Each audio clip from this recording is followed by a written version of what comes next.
morning, students. So today we are going to see the history second lesson, part 3. French Indochina, rise of anti-colonialism.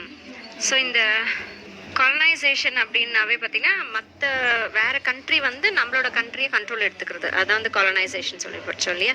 இங்கே anti கொலனியலிசம் அப்படின்னா அந்த powers நம்ம நாட்டு மேலே power செலுத்திருக்கிறவங்கள எதிர்த்து போராடுறது, அதுதான் ஆன்டி கொலனியலிசம். ஸோ இண்டோ சீனா அப்படின்னா என்னென்னா கம்போடியா, லாவோஸ், வியட்நாம் இந்த 3 இடமும் சேர்ந்தது தான் இண்டோ சீனா அப்படின்னு சொல்லிட்டு அப்போது அந்த பழங்காலத்தில் சொல்லிட்டு இருக்காங்க. ஸோ அதுதான் Indo China. Has shown its discontent right from the beginning of the French occupation 1887. French country வந்து இண்டோ சீனா மேலே ஒரு காலனியலிசம் பண்ணியிருக்காங்க. ஸோ அப்போலேருந்து இவங்களுக்கு வந்து பிடிக்காம தான் இருந்திருக்கு, அதை வந்து அவங்க வெளிப்படுத்திட்டு தான் இருந்திருக்காங்க. while the Indo-Chinese resisted the imposition of French language and culture, they learned from them the ideas of revolution. So இந்த இண்டோ-சைனாஸ் என்ன பண்ணுறாங்க அப்படின்னா இந்த ஃப்ரெஞ்ச் லாங்குவேஜ் வந்து கொண்டு வந்து இவங்க மேலே திணிக்கிறாங்க. ஃப்ரெஞ்ச் லாங்குவேஜ் அவங்களுடைய கல்ச்சர் எல்லாம் திணிக்கும் போது இவங்க ஒரு விஷயத்தை அதுலேருந்து கற்றுக்கிட்டாங்க, என்னென்னா ரெவல்யூஷன் அப்படிங்கிற ஒரு விஷயத்தை வந்து அது மாற்றம், பெரிய ஒரு திருப்பு முனை, அதனால வந்து அவங்க கற்றுக்கிட்டாங்க.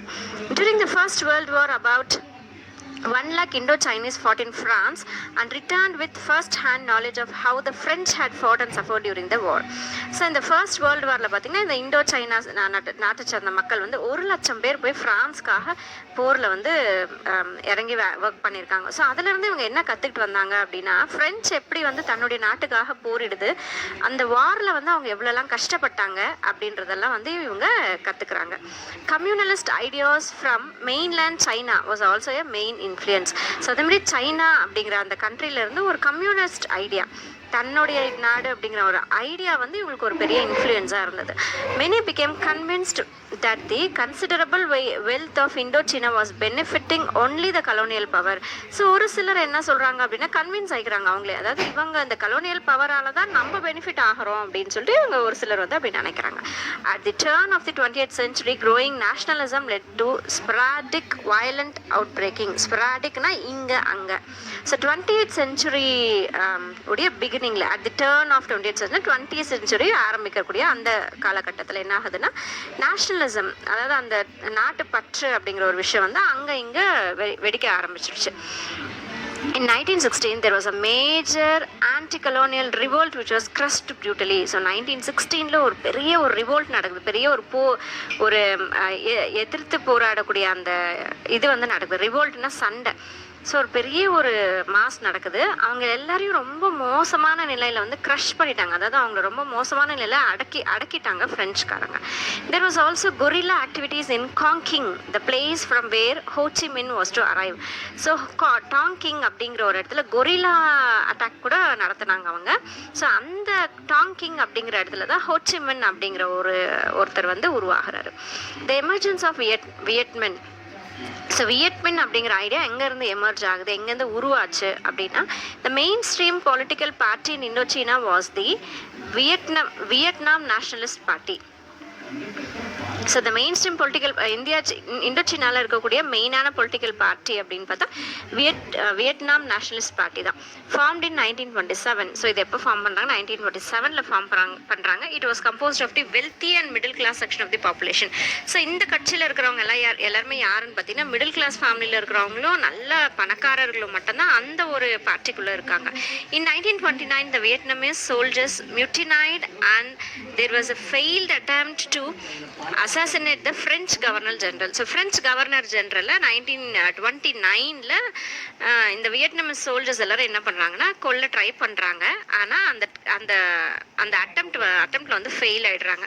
This was followed by a large scale peasant revolt led by the communist. So அதுக்கப்புறம் என்ன ஆச்சுன்னா பீசன்ஸ்னும் போது இங்கே விவசாயிகள், ஸோ அந்த விவசாயிகள் எல்லாம் வச்சு, அதாவது பொதுமக்கள் எல்லாருமே வச்சு ஒரு பெரிய ஒரு ரிவோல்ட் வந்து நடத்துகிறாங்க. ரிவோல்ட்னா இங்கே போராட்டம் வந்து நடத்துகிறாங்க, கம்யூனிஸ்ட் வந்து நடத்துகிறாங்க.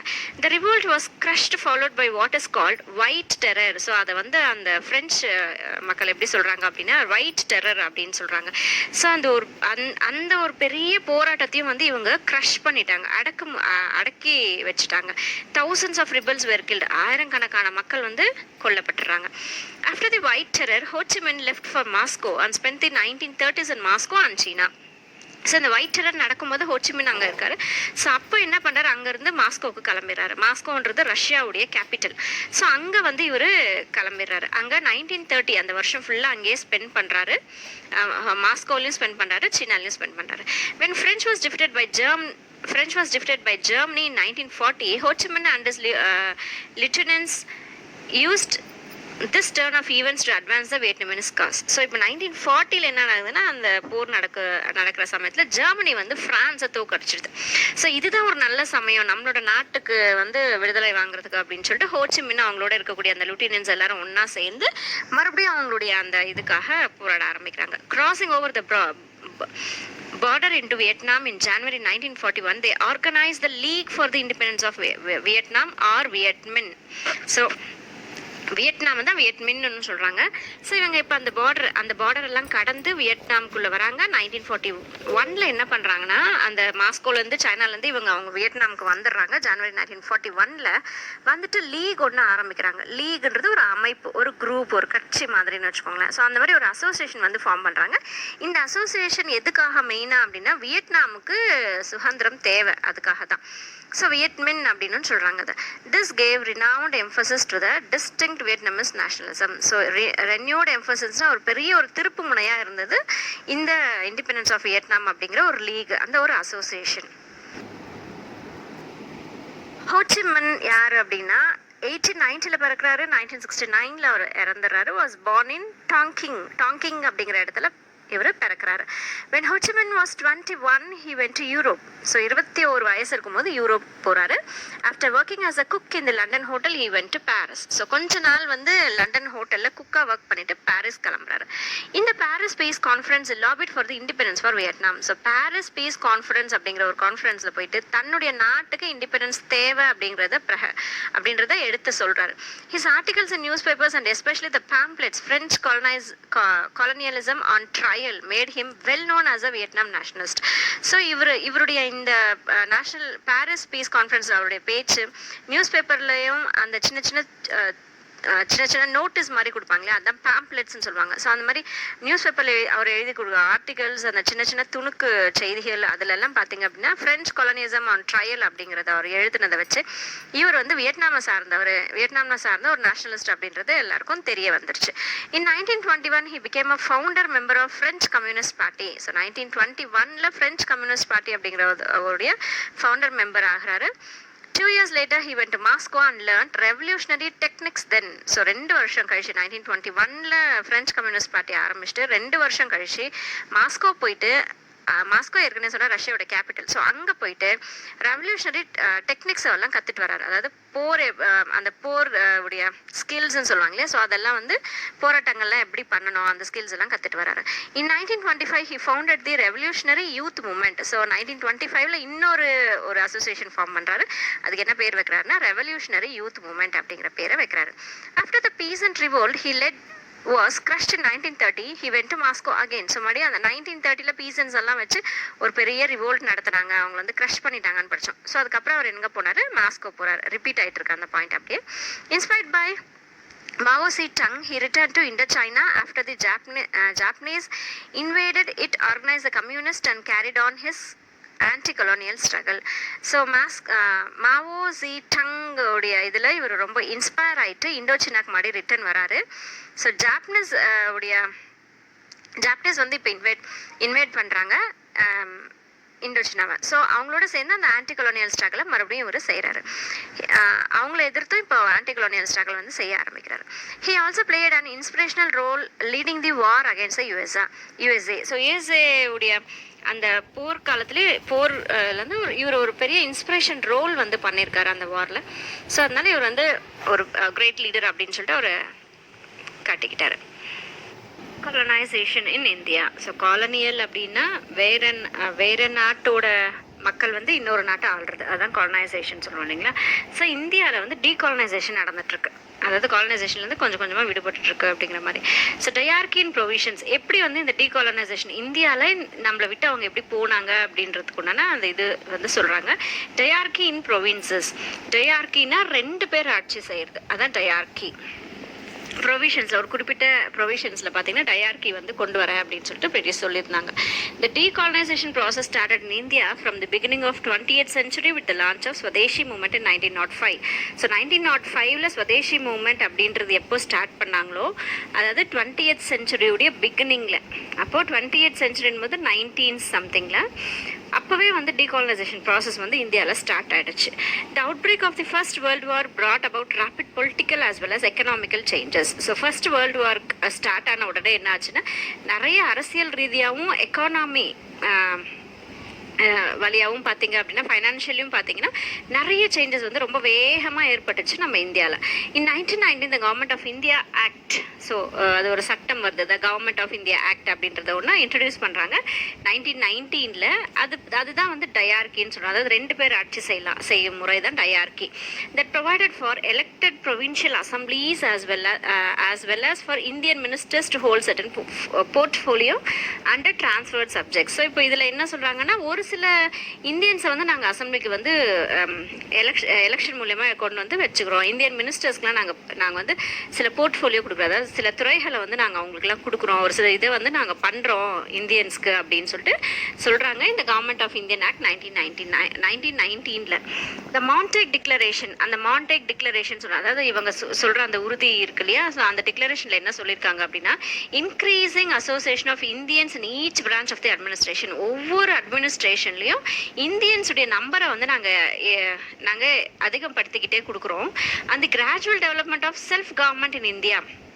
ஸோ இதனால் என்ன ஆகும்னா, கொஞ்சம் கொஞ்சமாக இந்தியா வந்து தன்னைத்தானே ஆட்சி செஞ்சுக்கிற ஒரு நிலை வந்து ஏற்படும். And and integral part of British empire.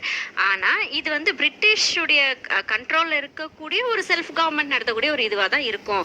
அப்போ செல்ஃப் கவர்மெண்ட் இந்தியாவில் வந்தாலும் கூட பிரிட்டிஷ் எம்பையர் கீழே தான் வந்து ஒரு பார்ட்டாக தான் வந்து இது இருக்கும் அப்படின்னு சொல்லிட்டு சொல்கிறாங்க. மான்டேக் டிக்ளரேஷனில் சொல்கிறாங்க, this measure of the British government was to buy the political peace needed to expand the tax base. So இந்த இது வந்து அவங்க கீழே இறங்கி வந்ததுக்கு காரணம் என்ன அப்படின்னு சொல்லி பார்த்தா, டாக்ஸுடைய பேஸ் வந்து எக்ஸ்பேண்ட் பண்ணுறதுக்காக நம்ம இந்தியாவில் பொலிட்டிக்கல் பீஸ், ஏன்னா அங்கங்கே நிறைய போராட்டங்கள் பிரச்சனைகள்லாம் நடந்துட்டு இருக்கும்போது அந்த பொலிட்டிக்கல் பீஸ் வந்து தேவைப்பட்டுச்சு நம்ம இந்தியாவுக்குள்ளே. ஸோ அதுக்காகவும் டாக்ஸுடைய பேஸை வந்து அதிகப்படுத்துறதுக்காகவும் தான் இவங்க வந்து இந்த மாதிரி சில விஷயங்கள் டயார்கி எல்லாம் கொடுக்குறோம், நிறைய பேர் வந்து நாங்கள் மினிஸ்டர்ஸை எடுத்துக்கிறோம், சில துறைகளை கொடுக்குறோம், இப்படியெல்லாம் சொல்லிட்டு அவங்க ஏமாத்துற தன்மையாக தான் இது இருந்துச்சு. இந்த Indian national Congress rejected dyarchy and decided to boycott the legislature. So உடனே நம்ம இந்தியன் நேஷனல் காங்கிரஸில் இருக்கிறவங்க என்ன பண்ணுறாங்க அப்படின்னா, இந்த டயார்கி முறையை வந்து ரிஜெக்ட் பண்ணிட்டாங்க. இதை வந்து நாங்கள் ஏற்றுக்க மாட்டோம், முழுசாக எங்களுக்கே கொடுத்துருங்க அப்படின்னு தானே கேட்டுட்டு இருக்கோம் அப்படின்னு சொல்லிட்டு அவங்க அதை ரிஜெக்ட் பண்ணிட்டாங்க. ரிஜெக்ட் பண்ணிட்டு லெஜிஸ்லேச்சர்ன்றது அந்த அசம்பிளி சட்டமன்றம் நடக்கிறோம் இல்லையா, அதை வந்து பைகாட் பண்ணிடுறாங்க. பைகாட்னா வேண்டான்னு சொல்லிட்டு வெளியேற்றம் சொல்லுவாங்களோ, ஸோ அந்த மாதிரி அதை வந்து தவிர்த்துடுறாங்க. Lack of measures to industrialise India. So India வந்து இண்டஸ்ட்ரியலைஸ் பண்ணுறதுக்கு நிறைய விஷயங்கள் வந்து இங்கே வந்து கொடுக்கப்படல. Despite the discriminating protection given to certain select industries such as sugar, cement, chemicals, there were no change in the colonial economic policy. So சில இண்டஸ்ட்ரீஸ்க்கு மட்டும், அதுவும் குறிப்பிட்ட ஒரு சில இண்டஸ்ட்ரீஸ்க்கு மட்டும் அவங்க வந்து கொடுக்குறாங்க, ஹெல்ப் பண்ணாங்க. ஆனால் கொலோனியல் எக்கனாமிக் பாலிசிக்கு வந்து அது எந்த ஒரு மாற்றமும் அவங்க கொண்டு வரல. அதாவது தன்னுடைய ஓன் இண்டஸ்ட்ரி இருக்கும் இல்லையா, அதுக்கெல்லாம் எந்த ஒரு இதுவுமே அவங்க கொடுக்கல. அவங்களுக்கு வேண்டிய இண்டஸ்ட்ரீஸ்க்கு மட்டும் அவங்க கொடுத்துக்கிறாங்க. Incentives were provided for the British iron and steel industry by guaranteeing purchasing contracts. So என்ன பண்ணுறாங்க, பிரிட்டிஷ் நாடு நடத்திட்டு இருக்கக்கூடிய அந்த அயன் அண்ட் ஸ்டீல் இண்டஸ்ட்ரீஸ்க்கு மட்டும் இன்சென்டிவ்ஸ் கொடுக்குறாங்க. இன்சென்டிவ்ஸ் கொடுத்து கட்டாயமாக நீங்கள் தயாரிக்கிற பொருட்களை வந்து நாங்கள் வாங்கிக்கிறோம் அப்படின்னு சொல்லிட்டு ஒரு கான்ட்ராக்ட்ஸ் வந்து கொடுக்குறாங்க. பட் இந்த கேஸ் ஆஃப் இண்டிஜினஸ் இண்டஸ்ட்ரீஸ், இங்கே இண்டிஜினஸ்னா நம்மளே சொந்தமான இண்டஸ்ட்ரீஸ், நம்ம இந்தியாவில் இருக்கக்கூடிய இந்தியன் நாட்டு மக்களுடைய இண்டஸ்ட்ரீஸ்க்கு support was only in the form of providing technical advice and education. So நம்மளுடைய இந்தியன் நாட்டை சார்ந்த இண்டஸ்ட்ரீஸ்க்கு வந்து அவங்க எந்த சப்போர்ட்டும் பண்ணல, வெறும் டெக்னிக்கல் அட்வைஸ் கொடுத்தாங்க, எஜுகேஷன் கொடுத்தாங்க, அவ்வளோதான். And the establishment of pioneer factories and new industries. ஒரு சில இண்டஸ்ட்ரியே இல்லாத இடங்கள்ல இண்டஸ்ட்ரீஸ் எல்லாம் வந்து கொண்டு வந்தாங்க. இதுதான் வந்து இந்தியா நாட்டு இண்டஸ்ட்ரீஸ்க்கு வந்து அவங்க செஞ்சது. மற்றபடி அவங்களுடைய கண்ட்ரோலில் இருக்கக்கூடிய இண்டஸ்ட்ரீஸ் தான் அவங்க எல்லாமே செஞ்சுக்கிட்டாங்க. However, even this policy was soon abandoned as many British enterprises were opposed to this. So இதையும் வந்து வேண்டாம் அப்படின்னு சொல்லிட்டாங்க. அபேண்டன்னா வேண்டாம் அப்படின்னு சொல்லிட்டாங்க. ஏன்னா நிறைய பிரிட்டிஷ் என்டர்பிரைசஸ் வந்து இதுக்கு வந்து அப்போசிஷனாக இருந்தாங்க. அதனால வேண்டாம் அப்படின்னு சொல்லிட்டு இந்த ஒரு இதையுமே ஏற்றுக்கல. India in the days of great depression. So அந்த வேர்ல்டு வார் 1 முடிஞ்சதுக்கப்புறம் நிறைய பண இழப்பு, மக்களுடைய இழப்பு அதிகம் இருந்ததுனால ஒரு பெரிய ஒரு பணப்பற்றாக்குறையோடு இருந்தது. அதான் கிரேட் டிப்ரெஷன் சொல்கிறோம். ஸோ அந்த 1929 அந்த வருஷங்களில் the great depression of 1927 has a disasters impact on British trade and business. So பிரிட்டிஷுடைய அந்த ட்ரேட், வியாபாரம், ஏற்றுமதி இறக்குமதி இதிலெல்லாம் பார்த்தீங்கன்னா ஒரு பெரிய இம்பாக்ட் வந்து ஏற்பட்டுச்சு. ரொம்ப மோசமான ஒரு நிலை வந்து கொண்டு வந்துச்சு. Foreign investment declined. ஸோ ஃபாரினில் இன்வெஸ்ட்மெண்ட் பண்ணக்கூடிய அந்த இன்வெஸ்ட்மெண்ட் எல்லாமே வந்து குறைய ஆரம்பிச்சிச்சு. டெக்ளைன்னா குறைவு. பர்டிகுலர்லி இந்த heavy industry sector like railway building. So மெயினாக ரொம்ப முக்கியமாக சொல்லணும் அப்படின்னா ரயில்வே பில்டிங் செக்டார் இருக்கு இல்லைங்களா, அதில் வந்து அவங்களுடைய பணத்தை கொண்டு வந்து செலுத்துறதுல அவங்க ஸ்டாப் பண்ணிக்கிட்டாங்க, ரொம்பவே குறைச்சிட்டாங்க. For the colonial government the expansion of trade was the only ideal mode of economy. So இந்த கொலோனியல் கவர்மெண்ட், அதாவது ஒரு நாடு வந்து இன்னொரு நாட்டு மேலே செலுத்தக்கூடிய அந்த ஆதிக்கம், அந்த கவர்மெண்ட் வந்து மெயினாக வந்து என்னன்னு சொல்லி பார்த்தீங்க அப்படின்னா அவங்களுடைய எக்கனாமியை அதிகப்படுத்துறதுக்காக எப்பவுமே வந்து அவங்களுடைய வியாபாரங்கள்லாம் கொண்டு வந்து அந்த கொலோனியல் ஸ்டேட் மேலே தான் விடுவாங்க. As it guaranteed easy access to indirect tax revenue. So இதனால அவங்க என்ன பண்ணலாம் அப்படின்னா இன்டைரக்ட் டேக்ஸை வந்து கலெக்ட் பண்ணிக்கலாம். ஃபார் எக்ஸாம்பிள் பார்த்தீங்கன்னா அந்த கஸ்டம் டியூட்டிஸ் அப்படின்னு சொல்கிறோம், ஏற்றுமதி இறக்குமதி எல்லாம் பண்ணும்போது அங்கே டேக்ஸ்லாம் கட்ட வேண்டியிருக்கும் இல்லையா. ஸோ அந்த டேக்ஸ் மூலயமா இவங்களுடைய எக்கனாமி வந்து அவங்க அதிகப்படுத்த ஆரம்பிக்கிறாங்க. அண்ட் ஃபாரின் கரன்சி, அவங்களுடைய ஃபாரின் கரன்சியுடைய இதை வந்து அளவு வந்து ஏற்றுறதுக்கு ட்ரை பண்ணுறாங்க. British transmitted the effects of depression to its colonies. So அந்த பிரிட்டிஷுடைய மொத்த டிப்ரெஷனையும் கொண்டு வந்து அவங்களுடைய எல்லா காலனிஸ்லையும் மேலே அவங்க செலுத்த ஆரம்பிச்சிட்டாங்க. bilateral trade treaties between British and the member states of British Empire was signed at the Economic Summit in Ottawa in 1932. So 1932ல ஒட்டோவா அப்படிங்கிற இடத்துல எக்கனாமிக் சம்மிட் அப்படின்னா ஒரு கான்ஃபரன்ஸ் மாதிரி ஒரு பெரிய ஒரு கூட்டம், அதான் எக்கனாமிக் சம்மிட் அப்படின்னு சொல்ல எல்லா இடத்துல இருந்தும் ஆளுங்க வந்து அங்கே மீட்டிங் மாதிரி போடுவாங்க. That is submit. ஸோ அந்த சம்மிட்டில் என்ன பண்ணுறாங்கன்னா பைலேட்ரல் ட்ரீட்டி போடுறாங்க. ட்ரேடுனா வியாபாரம். ஸோ வியாபாரத்துக்கு உண்டான பைலேட்ரல், நீ எனக்கு கூட நான் உனக்கு தரேன், அந்த மாதிரி 2 பேருக்கு நடுவில் போடக்கூடிய ஒரு அக்ரிமெண்ட், அதுதான் வந்து பைலேட்ரல் ட்ரீட்டி சொல்கிறோம். பைலேட்ரல் ட்ரீட்டி எதுக்காகனா ட்ரேடுக்காக. ஸோ பிரிட்டிஷில் இருக்கக்கூடிய அந்த மெம்பர் ஸ்டேட்ஸ் இருப்பாங்க இல்லையா, அந்த பிரிட்டிஷ் எம்பையருக்குள்ளேயே அவங்களுடைய பிரிட்டிஷ் நாட்டுக்குள்ளேயே இருக்கக்கூடிய சின்ன ஸ்டேட்ஸ்லாம் இருக்கு இல்லையா, அவங்களுக்குள்ள இப்போ பைலேட்ரல் ட்ரீட்டி வந்து அவங்க போட ஆரம்பிச்சிட்டாங்க. In which the participants including India, so இதில் இந்தியாவும் கூட இருந்தாங்க, agreed to give preference to the imperial over நான் இம்பீரியல் குட்ஸ். ஸோ இதில் என்ன அக்ரிமெண்ட் கொடுத்துருக்காங்க அப்படின்னா இம்பீரியல் குட்ஸ்க்கும் நான் இம்பீரியல் குட்ஸ்க்கும், அதாவது தன்னோட நாட்டில் இருக்கக்கூடிய குட்ஸ்க்கும் இம்போர்ட் பண்ணக்கூடிய குட்ஸ்க்கும் உள்ள ஒரு ப்ரிஃபரன்ஸ் வந்து கொடுக்க ஆரம்பிக்கிறாங்க. India was forced to adhere to the policy of balancing the budget. So India வந்து இப்போ ஃபோர்ஸ் பண்ணுறாங்க அவங்களுடைய பட்ஜெட்டை வந்து பேலன்சிங் பண்ணுறதுக்காக. The government of British India also raised revenue tariffs mainly to gain foreign currency. அந்த டேக்ஸ் அந்த மாதிரி விஷயங்கள் எல்லாம் வந்து இவங்க அதிகப்படுத்த ஆரம்பிச்சிட்டாங்க. ஏன்னா அவங்களுடைய ஃபாரின் கரன்சி வந்து அவங்க ஈட்டணுன்றதுக்காக அதெல்லாம் வந்து அதிகப்படுத்துறாங்க. British need for gold in the crisis years was met from the export of gold from India. So பிரிட்டிஷ்க்கு தேவையான அந்த கோல்டுடைய அந்த இதை வந்து எதை வச்சு இது பண்ணுறாங்க அப்படின்னா நம்ம இந்தியாவிலேருந்து கோல்டெல்லாம் வந்து எக்ஸ்போர்ட் பண்ணிக்க ஆரம்பிச்சிட்டாங்க அவங்களோட நாட்டுக்கு. ஸோ அது மூலயமா கோல்டில் இருக்கக்கூடிய கிரைசிஸ் பிரச்சனைகள் வந்து அவங்க தீர்க்குறாங்க by over valuing Indian currency. So இதனால என்ன பண்ணுறாங்கன்னா ஓவர் வேல்யூ பண்ணுறாங்க நம்மளோட இந்தியன் கரன்சியை. The British made imports cheaper. So over value பண்ணும்போது இம்போர்ட் பண்ணுறது எல்லாத்தையும் பார்த்தீங்கன்னா சீப்பராக பண்ணாங்க. எக்ஸ்போர்ட் பண்ணால் மட்டும் அதுக்கு அதிகமான விலை கொடுக்கணும், இம்போர்ட் பண்ணால் அதுக்கு வந்து டேக்ஸ் வந்து ரொம்ப குறைவு. அந்த மாதிரியான விஷயங்கள் வந்து இவங்க செய்ய ஆரம்பிச்சிட்டாங்க. The currency exchange policy fuelled tension between the colonial government and its subjects. So இந்த மாதிரி இவங்க இந்த இம்போர்ட் பண்ணால் அதிகமான டேக்ஸோ, எக்ஸ்போர்ட் பண்ணால் அது குறைவான டேக்ஸோ, அந்த மாதிரிலாம் விஷயங்கள்லாம் வரும்போது என்ன ஆச்சு அப்படின்னா கொலோனியல் கவர்மெண்ட், அதாவது பிரிட்டிஷ்க்கும் நம்மளுடைய இந்தியாவில் இருக்கக்கூடிய அவங்களுக்கும் பயங்கரமான ஒரு கோவத்தை வந்து ஏற்படுத்திச்சு. And intensify the political agitations against British rule. So இப்போ மறுபடியும் பிரிட்டிஷ் ரூலை எதிர்த்து அவங்களுடைய பொலிட்டிக்கல் இதை எதிர்த்து நம்ம போராட ஆரம்பிச்சிட்டோம். Impact of depression on Indian agriculture. So அக்ரிகல்ச்சரில் இவங்களுடைய டிப்ரெஷன் வந்து எப்படி செலுத்துறாங்க.